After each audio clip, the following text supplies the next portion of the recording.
Koordinat sistemində radiusu 4 olan çevrənin 1/4 hissəsi verilib. Mərkəzi də koordinat başlanğıcındadır, yəni O nöqtəsində. Yəni tamamlasam bunu belə.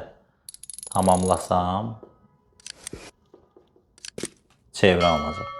Həmin hissənin ordinat oxu ətrafında fırlanmasından alınan cismin həcmini tapın.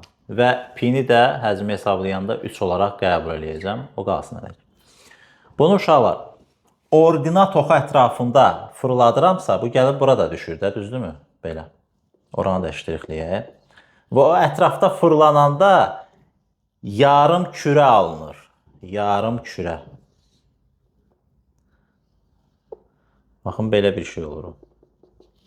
Yarım kürə. Bu bunun radiusu. Bu da buradan radius. Bu hissə var idi. Ətrafında fırladıramsa kürənin yarısı alınır. İndi biz kürənin həzmi bilirik də. V bərabərdir 3/4 pi r kub. R-i bilirəm. Pi-ni bilirəm. 3 qəbul edir. Yəni kürənin həcmini tapacağım. Sonra yarıya böləcəm. Burada yaranan kürəni tapmaq üçün. Biraz papağa oxşadı.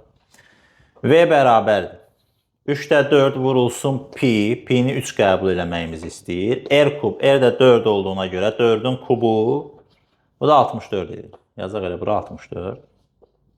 3'lər ixtisar getdi. 4 vur 64. 256. İndi bu kürənin həcmidir. Bizə kürənin yarısı lazım. Bax, çünki yarım kürə yaranıb burada. 256-nı da 2-yə bölürük. Cavab 128.